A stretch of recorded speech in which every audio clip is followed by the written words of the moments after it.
Hello friends, this video on chemical coordination and integration part 5 is brought to you by examfear.com. No more fear from exam.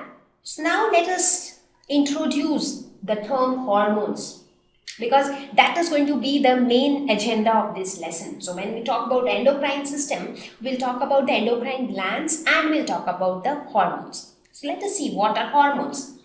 Now, these are mostly secreted by endocrine glands. Well, I would not say that hormones are only secreted by endocrine glands, because so any chemical which can perform the role that a hormone performs, it can be called as a hormone. So it is not necessary that only endocrine glands can produce hormones, but yeah, most of the hormones are secreted by the endocrine glands.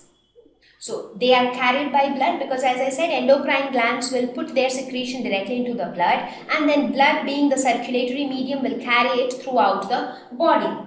These are also known as chemical messengers. Messengers means somebody who carries message from one part to another. So like it is something like, so these hormones are chemical messengers. Now why messengers? Because they are going to carry the information from one part of the body to another. So that is why, so this is, let us suppose, the source and this is the destination. So it is, the hormone is going to carry the information from one part to another. So that is how it is the chemical messenger.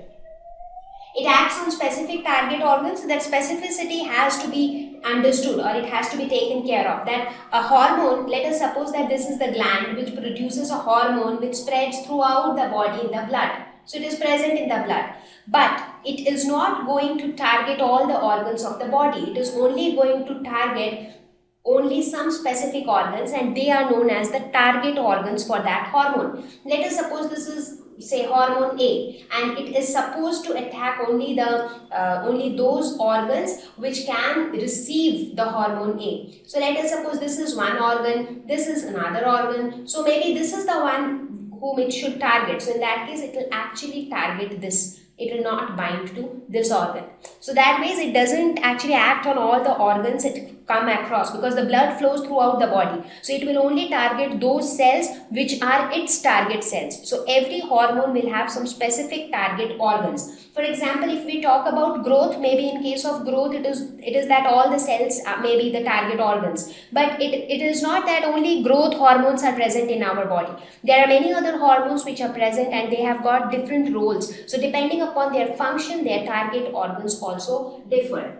So this is how it is. So they get destroyed after their job is done. So hormones, they do not live for a long time. So once they are able to reach the cells, once they are able to give the information to the target organs, that's all, their job is done. So that is why they are called chemical messengers, because they just carry the information from the source, from the endocrine glands. They get secreted, and then they contain some information. They reach their target cells, give that information, and that's all. Then they get destroyed. So their job is done. For example, here you can see these two red lines actually show the flow of blood, and here are different cells. These three cells which you can see, they represent different cells of the body. Now let us suppose that if there are hormones which are actually flowing through the blood, so what would happen? Now when these hormones are flowing through the blood, it will only attack the target cell. For example, for now, let us say that this is the target cell. Let us just take an example.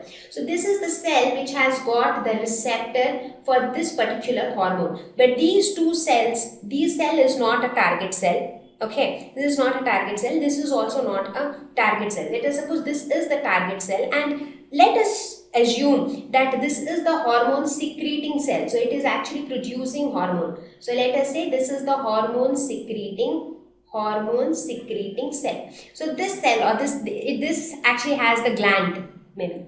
So it is actually producing these hormones, and these hormones will flow through the blood. Now as soon as it reaches this region, it will actually see the receptors being present in this cell. So these hormones will actually tend to stick to these receptors, and that is how it will convey the information from the source to the destination, and the destination was the target cell. Now let us suppose if this is not a target cell, in that case it will not have the receptors for this particular hormone. So in that case, these hormones will just go on. So this cell will remain unimpacted due to the presence of these hormones in the blood. So the hormones will only attack the target cells, and how will they recognize the target cells? By the presence of the receptors on the target cells. Now we will talk about hormone receptors later, so now I am not going into that detail, but just understand that the job of hormone is to carry the information from the source to the destination.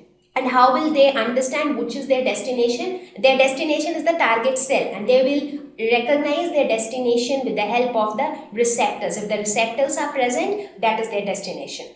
And the hormones are generally produced in very small quantities, I mean in trace amounts. It is not that huge amounts of hormones are produced. And it is very important that they are present in the right quantity, neither more nor less, because the over secretion of any type of hormone can cause various disorders. Similarly, secretion of any hormone in less than what is desired, that can also cause several disorders. So when we talk about the different types of hormones in the human body, we'll get to see that how the over secretion or less secretion of hormones can harm our body. So now in different animals, if you talk about the animal kingdom, in the lower animals, mostly the invertebrates, they have got a very simple endocrine system, and their simple endocrine system produce very few hormones. So, I mean, not too much of complication involved. Simple endocrine system producing few hormones. However, there are a large number of chemicals which can also act as hormones, because they also provide coordination within the body. So, hormones are generally produced in trace amounts. So, now instead of looking at the endocrine system of the various invertebrates, we will directly look into the endocrine system of human beings, because for most of the lower animals, the endocrine system is not that advanced, and they do not have that many hormones or that many endocrine glands. Thank you. Please visit www.examfear.com to watch more videos, attempt free online test, get free study material, find tutors and mentors. Thank you once again.